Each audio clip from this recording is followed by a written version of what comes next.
I got so much motherfucking design on right now. Break it down, bring it back, make it clap. I got 3 old thoughts, new guap, where that thing. Bitches on my line, and you A few moments later.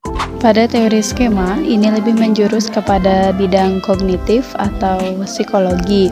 Nah, di dalam Kamus Besar Bahasa Indonesia atau KBBI, kata skema merupakan padanan dari bagan, rangka-rangka, atau rancangan. Oke, ada beberapa sumber yang menjelaskan pengertian skema sendiri nih. Keterangan yang cukup lengkap ini bisa dikemukakan oleh Chaplin tahun 1981 yang terdapat dalam Dictionary of Psychology. Ini mengemukakan bahwa ada 4 macam keterangan tentang skema. Yang pertama, skema sebagai suatu peta kognitif yang terdiri atas sejumlah ide yang tersusun rapi. Yang kedua, skema sebagai kerangka referensi untuk merekam berbagai peristiwa atau data. Yang ketiga, skema sebagai suatu model. Yang keempat, skema sebagai suatu kerangka referensi yang terdiri atas respon yang pernah diberikan, kemudian menjadi standar bagi respon selanjutnya. Dalam Kamus Dictionary of Reading tahun 1981 dijelaskan tentang makna skema. Nah, maknanya ini yang pertama, skema adalah suatu pemberian yang digeneralisasikan suatu rencana atau struktur. Yang kedua, skema adalah suatu sistem yang konseptual yang perlu untuk memahami sesuatu. Yang ketiga, skema adalah suatu cerita yang melahirkan kenyataan yang disimpan dalam pikiran tetapi tidak ditransformasikan lewat pikiran yang disampaikan oleh Piaget. Nah, dari beberapa pengertian yang disampaikan, kita ini dapat menangkap pengertian yang sederhana tentang skema, yakni sebagai latar belakang atau asosiasi yang dapat bangkit dan muncul atau membayang kembali pada saat seseorang melihat atau membaca kata, frasa, atau kalimat. Nah, pakar yang pertama kali mengajukan konsep skema atau skemata ini adalah Ferdinand Charles Bartlett pada tahun 1932 dalam bidang kajian kognitif, yaitu tentang cara kerja memori ingatan pada manusia. Pakar yang kedua yaitu Jean Piaget tahun 1937.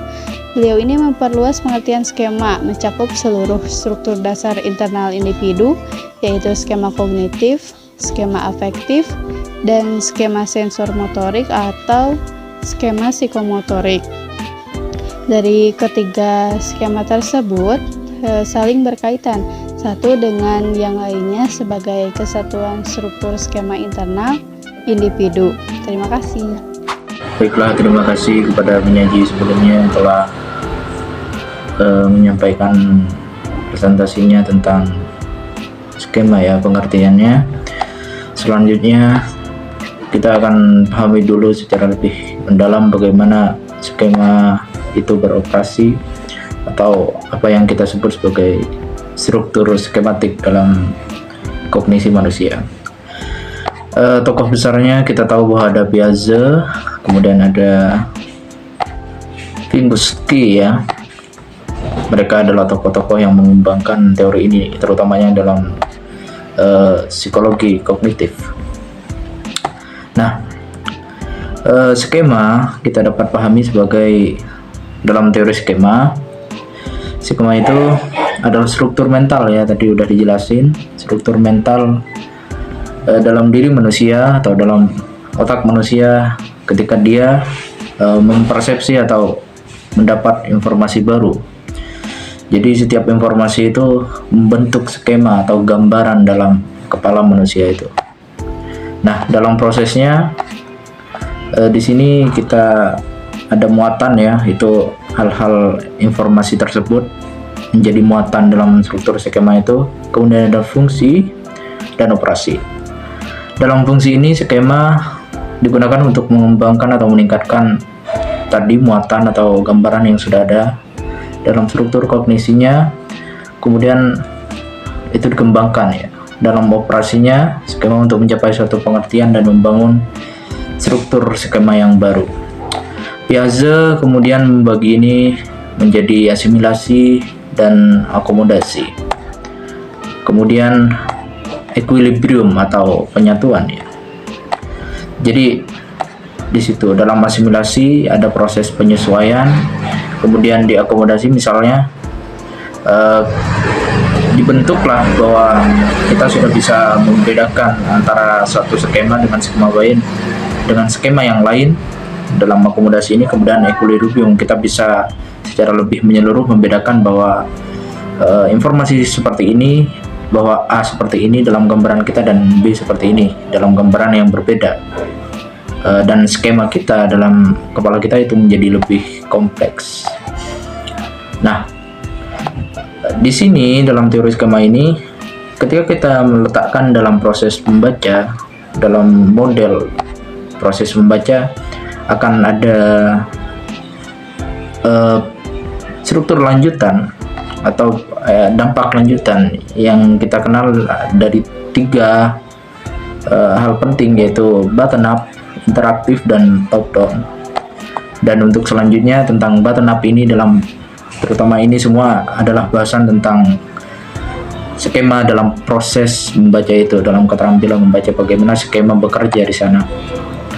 Bottom up dan top down ini akan dijelaskan oleh penyaji selanjutnya. Thank you. Baik, selanjutnya saya akan menjelaskan proses dalam kegiatan membaca. Dalam kegiatan membaca, ada 3 macam proses pemahaman yang berbeda, ialah proses bottom up atau bawah atas, proses top down atau atas bawah, dan proses interaktif atau timbal balik. Dalam proses membaca bawah atas, pembaca mulai dengan pengenalan huruf, lalu bergerak ke pengenalan kalimat. Proses ini timbul karena adanya data masukan. Pembaca yang mempergunakan cara ini umumnya merupakan pembaca pemula. Dengan kata lain, proses ini terjadi apabila pembaca membaca sebuah teks yang baru dikenalnya atau masih asing. Dalam proses membaca atas bawah, pembaca mulai melakukan interpretasi terhadap teks yang dibacanya. Mereka telah memiliki latar belakang skema tentang teks tersebut. Proses ini memberi pertolongan kepada pembaca dalam upaya mengatasi keraguan-keraguan atau dalam pemilihan interpretasi terhadap data yang masuk. Dalam proses timbal balik, pembaca mengarahkan perhatiannya secara interaktif. Mereka membaca dengan mempergunakan pengetahuan yang lalu dan secara terus-menerus menyusun pengetahuannya itu agar dapat menguasai bagian-bagian yang terperinci sebagaimana mestinya. Dalam proses interaktif ini, proses bawah atas dan proses atas bawah harus berlangsung secara simultan, serempak, dan berkelanjutan. Dari ketiga proses membaca tersebut, kita sebaiknya dapat melakukan membaca melalui proses interaktif atau timbal balik. Apabila seorang pembaca hanya untuk menggantungkan diri pada proses bawah atas atau proses atas bawah, maka pembaca tersebut tergolong sebagai pembaca yang cacat skemanya. Sekian dari saya. Terima kasih. Wassalamualaikum warahmatullahi wabarakatuh. Bring it back, make it clap. I got 3 old thoughts, new block, where that thing, bitches on my line.